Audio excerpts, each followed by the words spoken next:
Բարև ձեզ սիրելի ունկնդիրներ, Փառք Աստծո, որ մենք այսօր էլ կենդանի ենք, ողջ եւ առողջ ենք եւ կարող ենք գալ Աստծո ոտքերի մոտ եւ սորել իր թանկարժեք դասերը, թող Աստված իր Սուրբ Հոգին թափի մեր վրա, որպեսզի Սուրբ Հոգով ուսումնասիրենք եւ ճիշտ հասկանանք եւ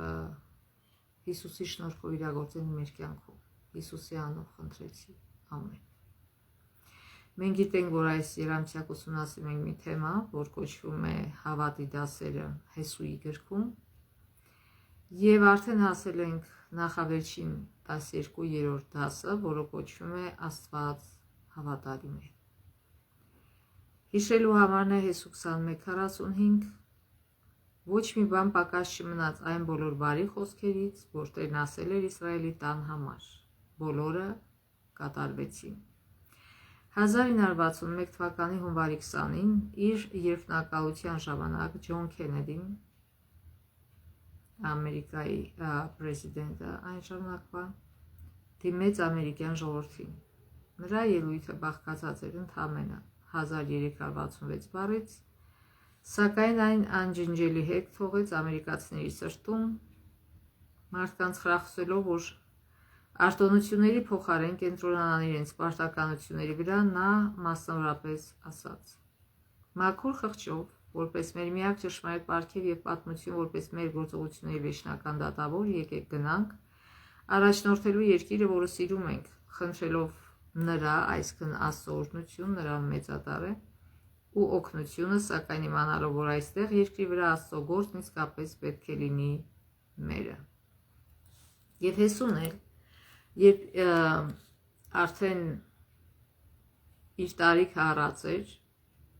զգաց, որ մոտենում է իր կյանքի ավարտին, որոշեց դիմել ազգի առաջնորդներին ու ժողովրդին։ Հեսու 23-րդ գլուխն ավելի շատ կենտրոնացած է ապագայի վրա եւ թե ինչպես բացառապես երկրպագել Աստծուն, այսինքն միայն Աստծուն, եւ Հեսու 24-րդ գլուխը դիտարկում է Աստծո հավատարիմ գործերն անցյալում, նպատակ ունենալով դրդելու որոշում կայացնել այն մասին, թե ով է միայն արժանի երկրպագության։ Ամենակալ Տերը, Յահվեն։ Կարդանք Հեսու 21-րդ գլխի 43 մինչև 45 համարները։ Եվ Տերը տվավ Իսրայելին այն բոլոր երկիրը, որ երդում էր արել նրանց հայրերին տալու, եւ նրանք ժառանգեցին, եւ նրանում բնակվեցան, եւ Տերը նրանց ամեն կողմից հանգստացրեց, ինչպես որ նրանց հայրերին երդում էր արել, եւ նրանց բոլոր թշնամիներիցը բնավ մեկը չկարողացավ նրանց դեմ կենալ։ Տերը նրանց ամեն թշնամիներին նրանց ձեռքը տվավ, ոչ մի բան չպակասեց այն ամեն բարի բաներիցը, որ Եհովան Իսրայելի տան համար խոսել էր, բոլորը կատարվեցավ։ Այսքան խոսքը գնում է Աստծո հավատարմության մասին։ Այս խոսքերը ընդգծում են ողջ գրքի հիմնական թեմաներից մեկը՝ Եհովայի ուխտի հավատարմությունը, ով պահում է իր խոստումներն ու կատարում է իր երդումները։ Եվ այս ամբողջ հետդարձ հայացքը դիտվում է Աստծո հավատարմության պրիզմայով։ Իսրայելացիները միշտ պետք է հիշեն, որ երբեք չեն կարող իրենց թշնամիների կամ երկրի նկատմամբ հաղթանակները համարել իրենց ժառանգությունը կամ վերագրել իրենց, այլ միայն Աստծո իր տված խոսքին հավատարմության արդյունք։ Եվ ևս մի անգամ այս հատվածում ընդգծվում է այն ճշմարտությունը, որ երկիրը Աստծո պարգևն է, եւ Իսրայելը չի կարող պնդել, որ իրենք են այն ձեռք բերել։ Տերն էր, որ երդվել էր տալ երկիրը, եւ ով նրանց թշնամիներին տվեց իրենց ձեռքը։ Իսրայելի ողջ հաջողությունը պետք է վերագրվի բացառապես Աստծո նախաձեռնությանը եւ վստահելիությանը։ Սա նույնքան ճշմարիտ է մեր փրկության դեպքում, այսինքն մենք էլ մեր փրկությունը պետք է բացառապես վերագրենք Աստծո նախաձեռնությանը եւ վստահելիությանը։ Եփեսացիներ 2:8 համարները ասում են. Շնորհով եք փրկվել հավատի միջոցով, եւ սա ձեզանից չէ, այլ Աստծո պարգևն է, ոչ էլ գործերից է, որպեսզի ոչ ոք չպարծենա։ Եվ ընդգծելով Աստծո հավատարմությունը Պողոս առաքյալը գրում է 2 Տիմոթեոս 2:11-13 համարները. Հավաստի այս խոսքը, եթե նրա հետ մեռանք, նրա հետ էլ կապրենք, եթե համբերենք, նրա հետ էլ կթագավորենք, եթե ուրանանք, նա էլ մեզ կուրանա։ Եթե հավատարիմ չմնանք, նա հավատարիմ է մնում, քանի որ ինքն իրեն չի կարող ուրանալ։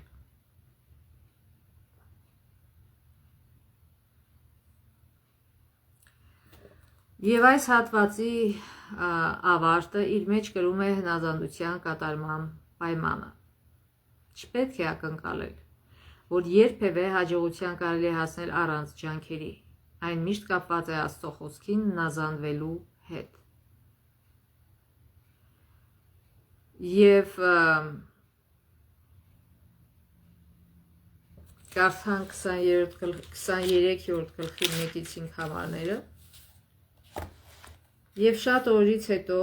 որ Տերը հանգստացրել էր Իսրայելի նրա շրջակայքում եղած ամեն թշնամիներից եւ Հեսուն ծերացել էր եւ օրերն անցկացրել, այն ժամանակ Հեսուն կանչեց բոլոր Իսրայելին, այսինքն նրա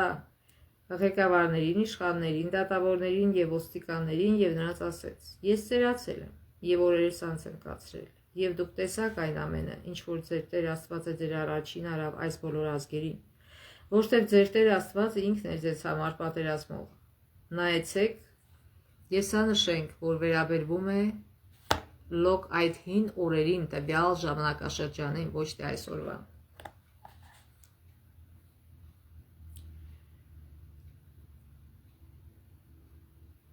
Նայեցեք, ես ձեզ համար բաժանեցի այս մնացած ազգերի վիճակով իբրև ժառանգություն ձեր ցեղերի համար եւ այն ամեն ազգերը, որ ես ջարդեցի Օրարանից մինչև մեծ ծովը դեպի արևմուտք։ Եվ ձեր Տեր Աստված ինքը կհալածե նրանց ձեր առաջից եւ կքշե եւ նրանց երկիրը դուք կժառանգեք, ինչպես որ ձեր Տեր Աստվածը ձեզ ասեց։ Ուրեմն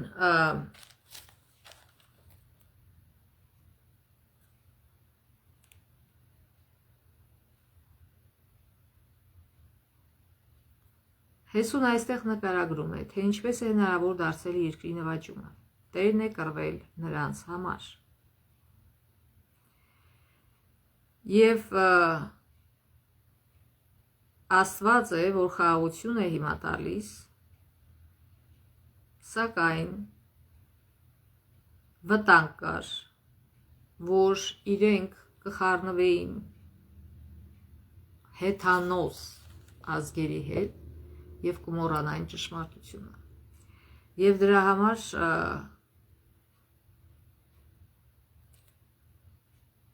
իսրայելացիների հաղթանակները չէր կարելի վերագրել նրանց ուժի ու ռազմավարությանը, նմանապես մեղքի ու գայթակղության դեմ հոգևոր հաղթանակը ապահովել է Հիսուս Քրիստոսի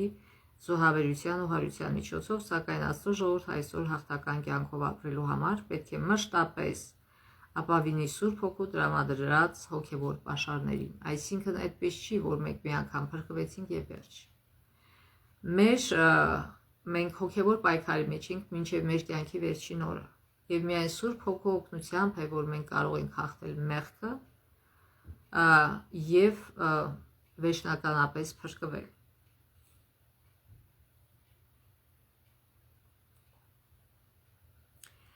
Եվ Հեսուն ընդգծում է, որ Իսրայելի առջևում կանած խնդրի առաջին հերթին ռազմական բնույթ չունի։ Դա հոգևոր բնույթ է եւ առնչվում է Թորայում Աստծո բացահայտված կամքին հնազանդելու հետ։ Կարդանք Հեսու 23:6-8 համարները։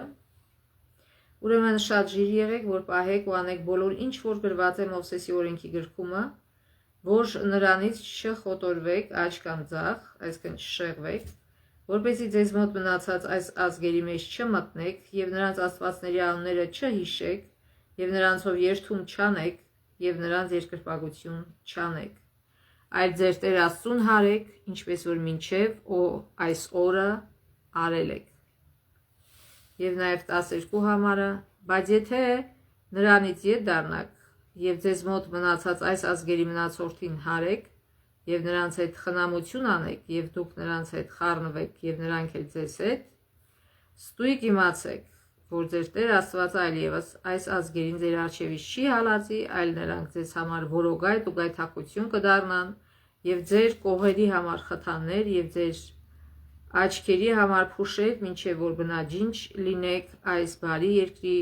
վրայից, որ ձեր Աստվածը ձեզ տվավ։ Իսրայելին սպառնացող վտանգը ոչ թե մնացած ազգերի թշնամանքի սպառնալիքն է, այլ նրանց բարեկամական հարաբերությունների վտանգը։ Ինչու ներկայանում է այդ վտանգը։ Այն ժամանակ դեռ Հիսուսը չէր ծնվել։ Եվ Աստված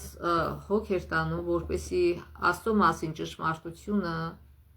առանց վնասվելու մնա։ Բայց հեթանոսների հետ ընկերությունը եւ նրանց աստվածները յուրացնելը բոլորովին խանգարելու էր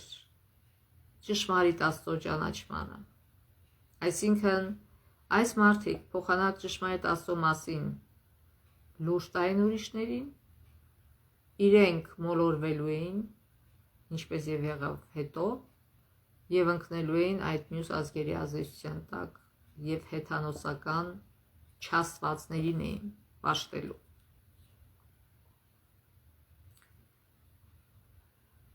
Նրանց զենքերը հնարավոր է ոչ մի մարտահրավեր չներկայացնեն Իսրայելի համար, նրանց գաղափարախոսություն արժեքները կամ հակարժեքները կարող են ավելի վնասակար լինել,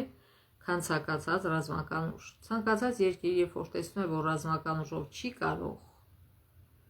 գրավել, նա սկսում է արդեն ուրիշ ուժերով գրավել այդ երկիրը, միգուցե էկոնոմիկայի շնորհիվ, միգուցե այլ տարբեր ձևերով։ Հեսուն առաջնորդների ուշադրությունը հրավիրում է այն կարևոր փաստին, որ հակամարտությունը, որում նրանք ներգրաված են եղել, առաջին հերթին ի վերջո հոգևոր է, այլ ոչ թե ֆիզիկական։ Ուստի Իսրայելը պետք է պահպանի իր առանձնահատուկ ինքնությունը, ինչ ինքնություն, որ ինքը պաշտում է միայն այն Աստծուն, որ ճշմարիտ Աստված է, որ ստեղծել է երկինքն ու երկիրը, ստեղծիչ Աստծուն, այլ ոչ թե հեթանոց աստվածներին։ Աստծո անունը կանչելու, նրանով երդվելու եւ նրան ծառայելու կամ խոնարհվելու արգելքը կապ ունի կռապաշտության հետ։ Հին Մերսավոր Արևելքում աստվածության անունը ներկայացնում էր նրա ներկայությունն ու զորությունը, օտար աստվածների անուններին առօրյա ողջույնների կամ գործարարների մեջ կանչելը կամ հիշատակելը նշանակում էր ճանաչել նրանց իշխանությունը եւ օգնում էր իսրայելացիներին կարիքի ժամանակ փնտրել նրանց զորությունը։ Այսինքն օտար աստվածներ գոյություն չունեն, դրանք փոշի են, զրո են, նրանց հետևում կանած է սատանան։ Այսինքն, երբ որ դու օտար աստվածների օգնությունն ես փնտրում, նշանակում է փնտրում ես սատանայի օգնությունը, իսկ սատանան երբեք չի օգնում,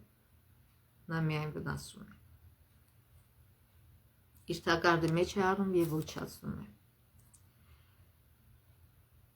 Խանանացիների հետ խառնամուսնությունների վտանգն Իսրայելի հոգևոր մաքրությունը կորցնել էր նշանակում։ Հեսուի խրատների նպատակը ռասայական կամ էթնիկ մաքրությունը խթանելը չէ, այլ կռապաշտությունից խուսափելը, որը կարող է հանգեցնել Իսրայելի հոգևոր կործանմանը։ Իսկ Աստված ծրագրեր ուներ, որ պիտի Հիսուսը ծնվեր, ամբողջ աշխարհի փրկիչը։ Սողոմոնի դեպքը խառնամուսնությունների տխուր հոգևոր հետևանքների դրամատիկ օրինակ է։ Այսօր էլ քրիստոնյաներ ունեն աստվածիկներ, այո, դա փառքն է, դա փողն է, իշխանությունը եւ ախորժակը, ստամոքսը։ Այո, մենք պետք է լավ ախորժակ ունենանք, ուտելու այն, ինչ որ մեզ առողջ է պահում, թե հոգեպես, թե ֆիզիկապես, թե մտավոր։ Բայց երբ որ մարդ սկսում է կլանել աջ ու ձախ ինչ որ պատահի, որ իրեն վնաս է տալիս, դա արդեն նշանակում է այս մարդը չունի ինքնատիրապետում եւ ուտելիքը սարքել է Աստված իր համար եւ այսօր մենք տեսնում ենք թե ինչքան վիդեոներ կան ուտելիք եւ այսքան ուտելիքին չափազանց շատ ավելի ուշադրություն են դարձնում քան թե որ պետք է այսքան մարդիկ նորից ասենք ուտում են ապրելու համար, այլ ոչ թե ապրում են ուտելու համար եւ նաեւ այսինքն սա քրիստոնյաների համար կարող է բացահայտ այսօր քրիստոնյաները չեն երկրպագում ինչ-որ հեթանոսական աստվածի, բայց իրականում իրենք իրենց մեջ ունեն գաղտնի շատ աստվածներ, որոնց երկրպագում են, այսինքն իրենց եսը։ Եվ նաև նոր կտակարանում քրիստոնյաներին բացահայտորեն զգուշացվում է ամուսնական հարաբերություններ չփնտրել անհավատների հետ, 2 Կորինթացիս 6:14 համարում։ Թեև գոյություն ունեցող ամուսնությունների դեպքում Պողոս առաքյալը խորհուրդ չի տալիս ամուսնալուծվել անհավատ ամուսնուց, այլ կոչ է անում ապրել օրինակելի քրիստոնեական կյանքով ամուսնուն դեպի Տերը շահելու հույսով։ Առաջին Կորինթացիս 7:12-16-ում է ասում է. ինչ գիտես, որ քո միջոցով քո ամուսինը կամ կինը չի փրկվի։ Այսինքն կարող է փրկվել քո միջոցով եւ քանի որ դու քրիստոնյա ես, քո երեխեքը սրբվում են։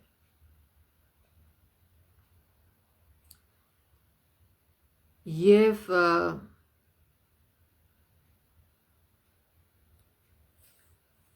Հեսու 23:15-16 համարը ասում է.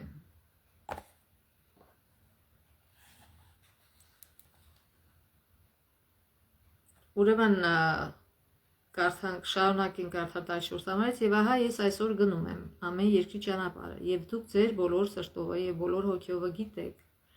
որ ձեր Տեր Աստվածը ձեզ համար որչափ բարի խոսքեր որ ասել էր նրանցից մի բան չպակասեց ամեն էլ ձեզ վրա կատարվեցավ նրանցից ոչ մեկ խոսք գետինը չընկավ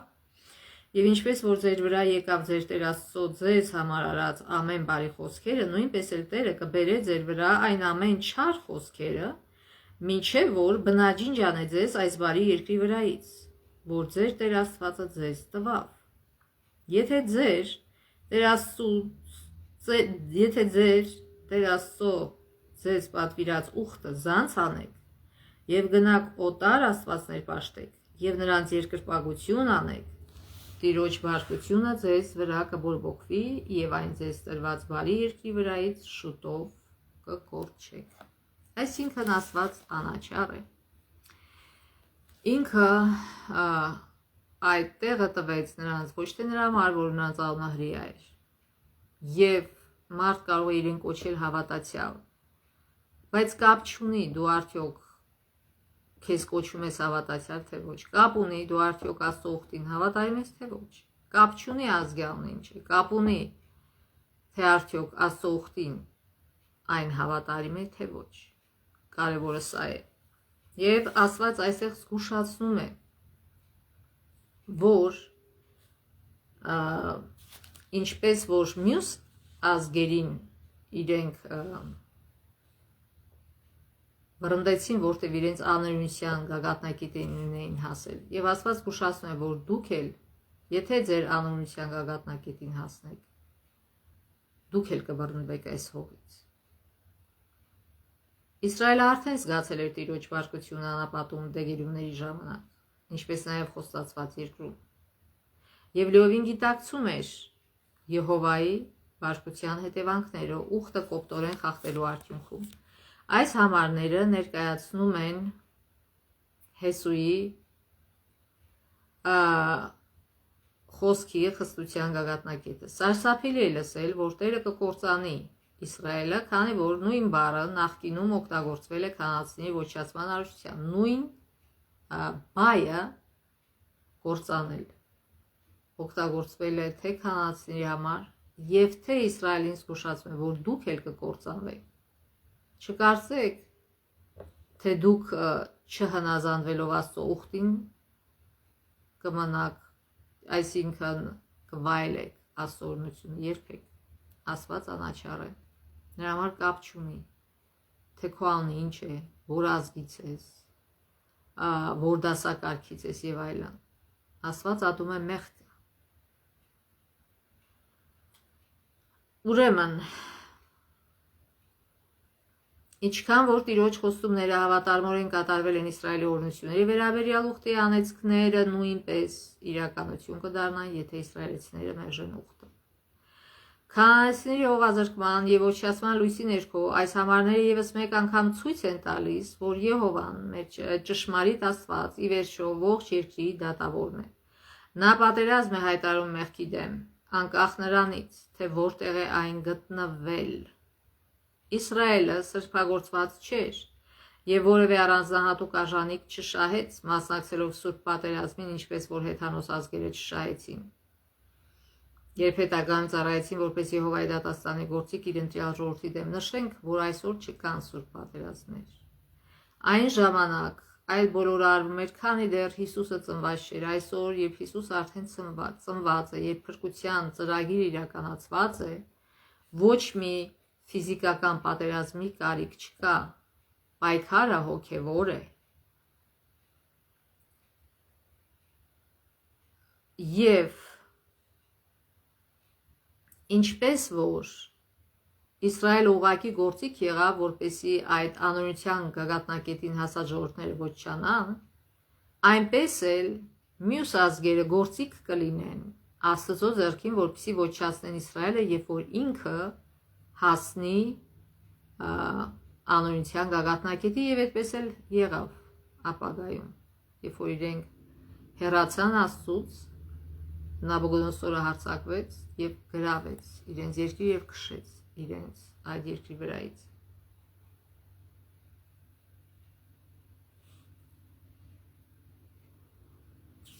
Առաջին հայացքից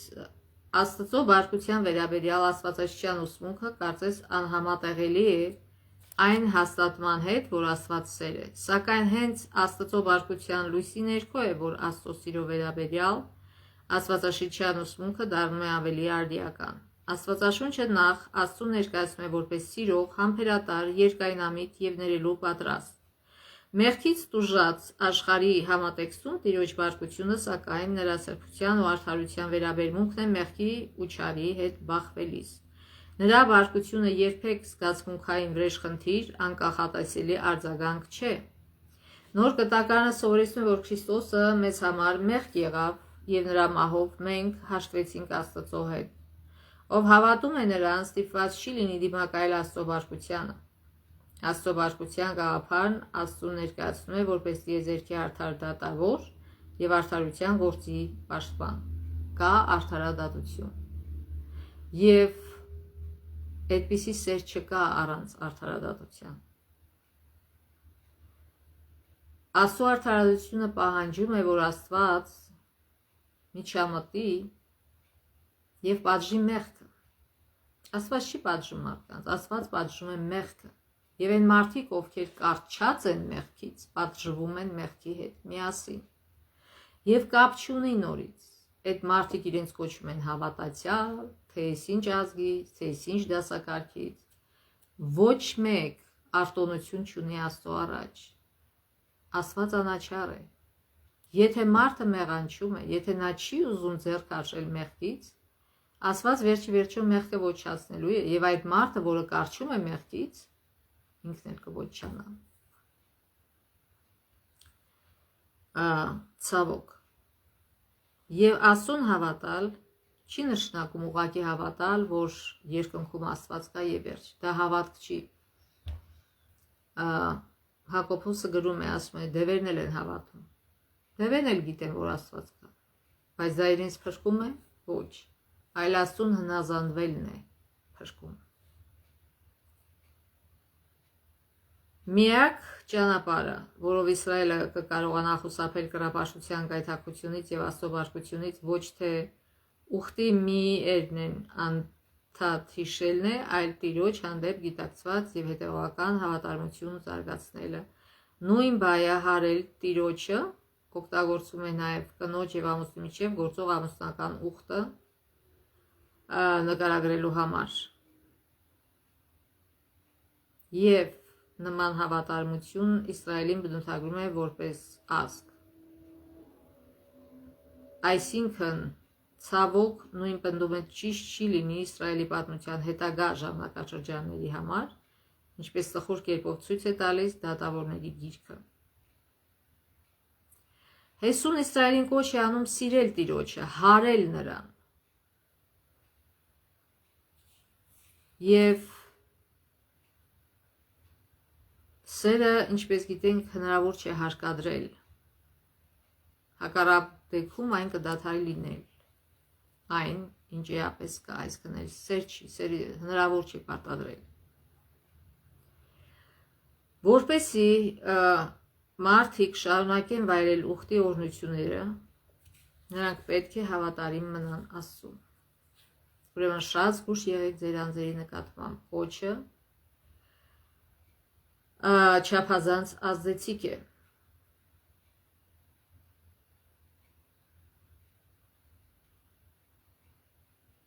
Եթե մենք հասկանում ենք Աստծո հանդեպ սերը որպես գիտակցված պարտավորություն եւ նվիրվածություն, այն կարող է պարտադրվել չխախտելով դրա իրականությունը։ Աստված միշտ ցանկացել է, որ իր պատվիրաններին հնազանդվելը բխի իր հետ անձնական փոխհարաբերություններից։ Եթե մարդուն չճանաչես, չես կարող իր հետ փոխհարաբերություն ունենալ։ Եթե փոխհարաբերություն չունենաս մարդու, չես կարող սիրել իրան։ Եթե մենք Աստծո հետ չունենք կապ, ինչպես մենք կարող ենք սիրել Աստծուն։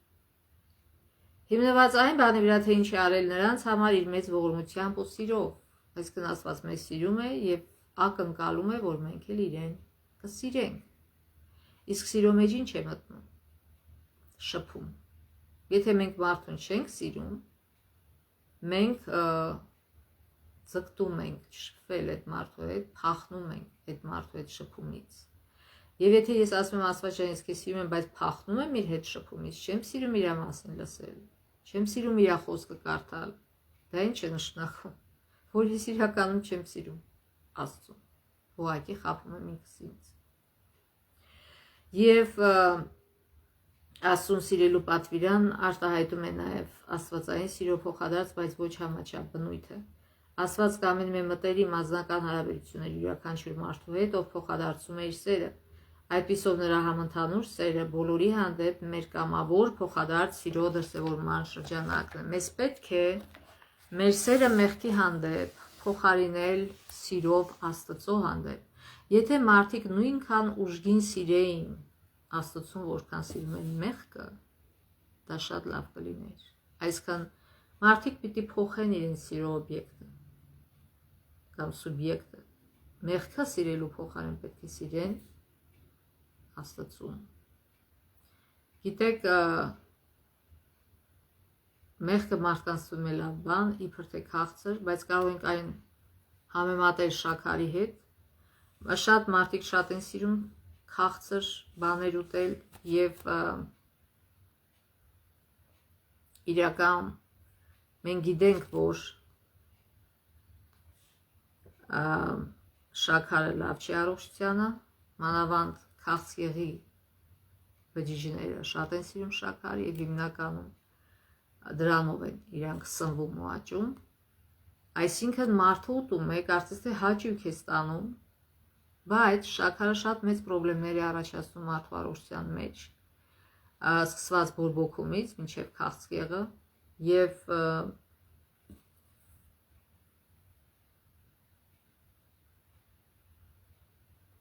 նույն ձև գործում է մեղքը։ Իրականում այն վնաս է տալիս։ Թվում է քաղցր բան, բայց իրականում այն վնաս է տալի եւ հասցնում է, ինչպես շաքարը հասցնում է հիվանդության, շաքարախտ, քաղցկեղ եւ այլն, բորբոքումներ, այնպես էլ մեղքը հասցնում է հիվանդության եւ կործանման, հավիտյան կործանման։ Եվ Աստված պատերազմ է հայտարարել մեղքի հանդեպ, ոչ թե մարդու հանդեպ։ Եվ մարդը պետք է հրաժարվի մեղքից, որպեսզի Աստծո բարկությունը չթափվի իր վրա։ Սա շատ պարզ մի բան է, որ մարդը պիտի հասկանա։ Հրաժարվել մեղքից, Աստծո բարկությունը մեղքի վրա է։ Աստված սիրում է մարդուն, բայց ատում է մեղքը։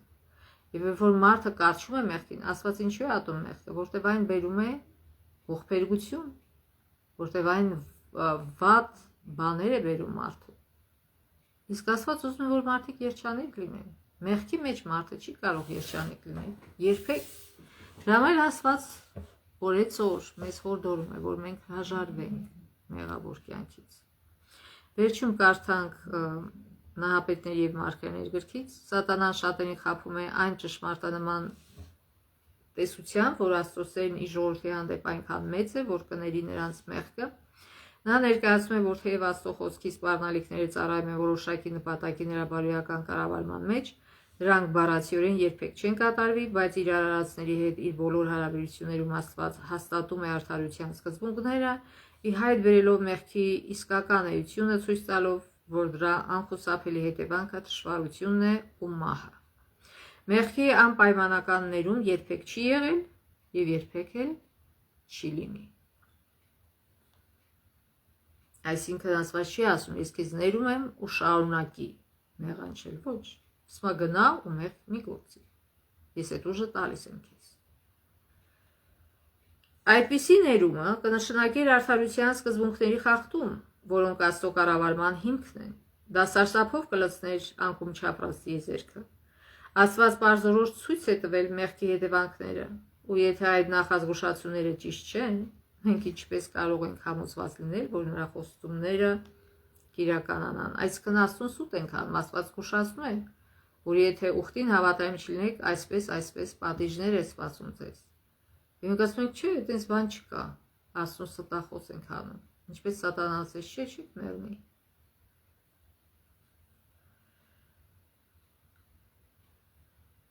Այսպես կոչված բարությունը, որ մի կողմ է դնում արդարադատությունը, ոչ թե բարություն է, այլ թուլություն, եւ շատերը ակնկալում են քրիստոսությունը հենց այսպես։ Կարծում են քրիստոնեությունը արդարադատությունը դնում է մեկ կողմ, այդպիսի բան չկա։ Աստված արդարադատ է եւ արդարադատության հիմնադիրն է։ Աստված կյանք տվող է։ Հենց սկզբից նրա բոլոր օրենքները հաստատվել են կյանքի համար, բայց մեղքը խափանեց Աստծո սահմանած կարգը եւ դրան հետևեց տարաձայնությունը։ Քանի դեռ գոյություն ունի մեղքը, տառապանքն ու մահը անխուսափելի են։ Միայն շնորհիվ այն բանի, որ մեր փոխարեն Փրկիչը իր վրա կրեց մեղքի անեծքը, մարդը կարող է հույս ունենալ անձամբ խուսափելու դրա սոսկալի հետևանքներից։ Նահապետների եւ Մարգարեների 522։ Ուրեմն Աստված յուրաքանչյուր մարդու համար ստեղծել է դեղ, ստեղծել է ելք մեղքից ազատվելու։ Եվ մարդուց է կախված նա կօգտագործի այդ դեղը, թե ոչ, թե կասի, չէ, ինձ դուր է գալիս կեղտի մեջ ապրելը, կեղտաջրի մեջ ապրելը։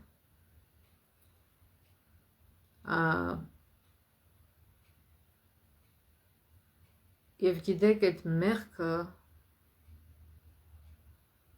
հաճախ այսօր քողարկված է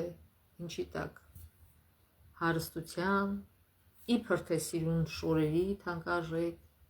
իբր թե սիրուն տեսքի եւ այլն։ Այսօր ամբողջ աշխարհը մարդիկ ամբողջացել են Աստծո դեմ, իր օրենքների դեմ։ Եվ միայն այն մարդիկ, ովքեր կօգտվեն Աստծո տված դեղից, Քրիստոսի արյունը օգնում է մարդկանց հրաժարվել մեղքերից։ Այսինքն նրանց մեղքերը ներվում են, անցյալ մեղքերը, եւ Քրիստոսի արյունը ուժ է տալիս մարդկանց հրաժարվել իրենց մեղքերից եւ ապրել սուրբ կյանքով։ Միայն նրանք, ովքեր կորոշեն այդպես վարվել, մեզնից գնում է միայն որոշել, մնացածը Աստծուց է։ Աստված ասում է միայն որոշիր, ուզում ես հետևել ինձ, թե չէ, մնացածը իմ վրա է։ Այսինքն ես կօգնեմ քեզ ամեն քայլափոխին։ Իմ շնորհը բավարար է ձեզ օգնելու, որ ձեր մեղավոր կյանքը թողնեք եւ սուրբ կյանքով ապրեք։ Արդյոք մենք կընդունենք Աստծո այդ դեղը,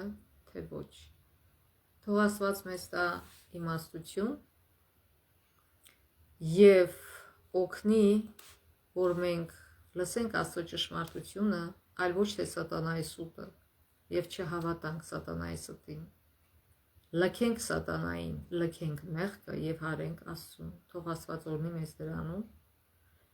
օրհնի գալիք շաբաթի բոլոր օրերը, որ մենք իրեն հավատարիմ լինենք, իր ուխտին հավատարիմ լինենք եւ ոչ միայն անունով քրիստոնյա կամ հավատացյալ կոչվենք, այլ նաեւ մեր գործերով ու խոսքերով։